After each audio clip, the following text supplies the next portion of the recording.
Yo, YouTube is fucking bullshit, man. I got videos that have thumbs up on them, but they have no views.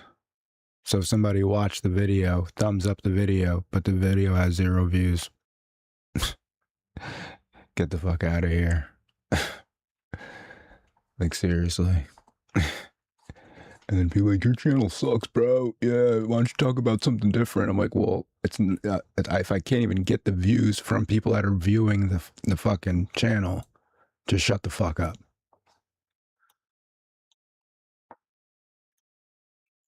Like, it's literally not even adding the views from people that view the channel and thumbs up the video. Come on. Oh, your channel sucks, bro. Yeah. Talk about something else.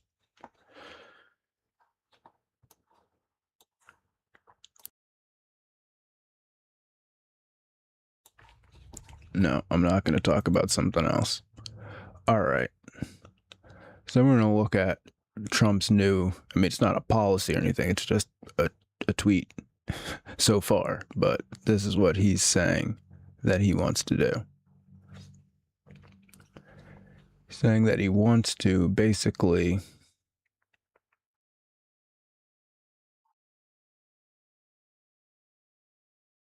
Well, he's not saying anything. He's just basically laying out the fact that there's 53 million foreign citizens, and then he's saying most of which are on welfare from failed nations, prisons, mental institutions, gangs, or drug cartels, and their children are supported through massive payments. Okay, that's bad. I mean, he's saying that a migrant earning $30,000 will get $50,000 in benefits, so they're basically like $20,000 in the hole based on they're getting debt. Okay. Now this part about the Somali street gangs does seem to be true. Somali street gangs are roving the streets looking for prey, as our wonderful people stay locked in their apartments and houses, and Tim Walz apparently isn't doing anything about it. Now, this does seem to be true. I've checked on Grok, and this is also something that I agree with FBA on, which is the fact that the crime statistics are not filtering out foreign-born people, and they're including them in the black statistics. Right, as we can see here, in a city that's supposedly, overrepresented with Somali immigrants, that they're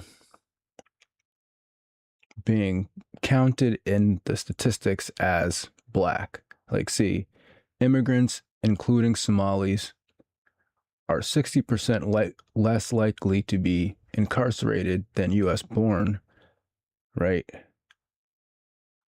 In Minnesota prisons, black individuals, including Somalis, see, black individuals, including Somalis, so they don't know what percentage is Somali and what percentage is black that's committing the crime in these areas, right?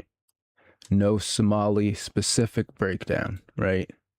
So they're including FBA and Somali in the black crime statistics in a city, in like one of the bigger cities like Minneapolis, Minnesota, right?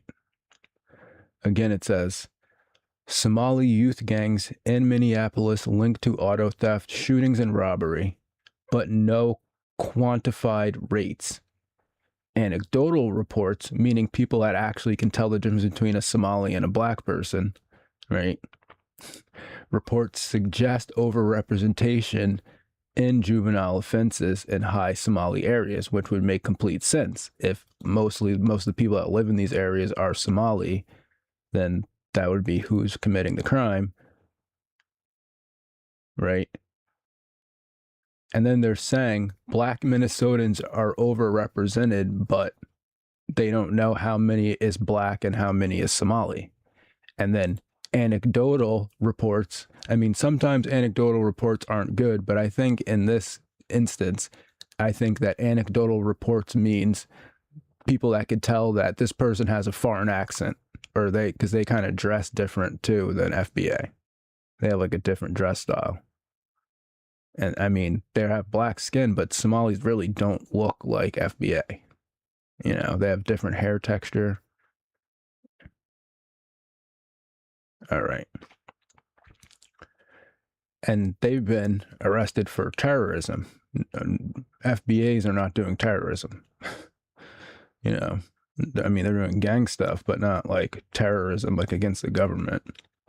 It says 20 Somali Minnesotans convicted in U.S. District Court on terrorism charges. Now, if they actually did, but I mean, if they were convicted and they were in ISIS and all that stuff, that's bad. Yeah, right? Okay. Sex trafficking, that's bad. I don't think FBAs are doing that, and I hope that's not being included in statistics of regular black people, right? You see what I'm saying? Like how they're not separating the statistics, and they say they can't figure out who's a Somali and who's like an American black person.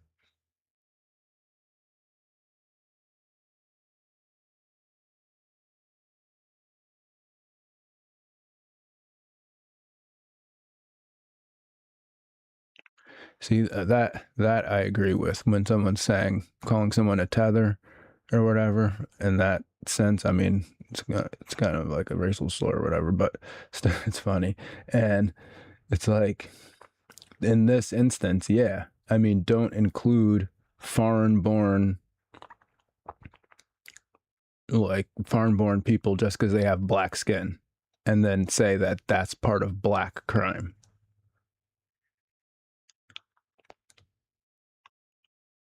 So, and it seems true that they are receiving benefits, public assistance benefits at a high rate. So that is true also. And again, that's probably being included in black statistics. You see what I'm saying? So that they're probably including this when they're saying black people are on welfare.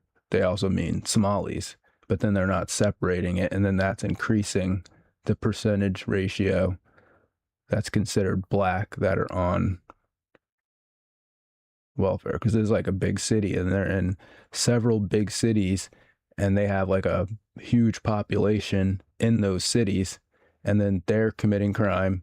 They're on welfare. And then it's getting put into black crime statistics.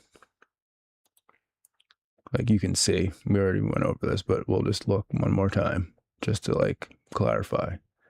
See, black individuals, including Somalis, and no Somali specific breakdown, right?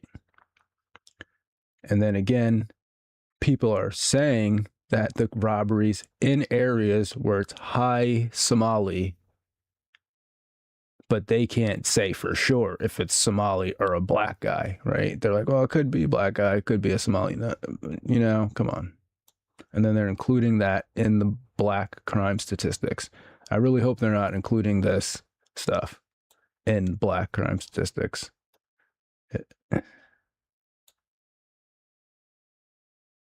But overall, what Trump is saying here, I mean, I'm not sure what he means by, I'm just not sure what the actual policy is, but he's just laying out what he wants to do here and his justification for doing it. And I mean, if they're not net taxpayers and I mean, I guess if they have a green card, they are here legally. So, but I mean, if they're not net taxpayers and they're receiving benefits, and if they're causing, you know, burden on housing, hospitals, that's not good. And then, of course, the Somali gangs, that's definitely not good. Definitely not good. for the people that live there, and also the fact that they're including this into black crime statistics. That's also not good for, FBA. And, apparently Tim Walz is completely cool with all this, so that's not good, right? And so he's saying that he's going to use some type of law that he can reverse whatever Joe Biden signed in with AutoPen. I guess that's his plan. We'll see how that goes. But as far as what he's saying, I mean, it mostly seems true. There's a lot of, rhetoric in here. There's a lot of rhetoric. But as far as this, they are receiving benefits, and they are in street gangs as far as anecdotal, quote unquote, evidence shows. So he has some good justifications here for wanting to, deport some of these people. So we'll see what his policy is going to be, what the actual action plan is going to be, I guess, and then we'll go from there. So that's about it for this video. I will talk to you later, and peace.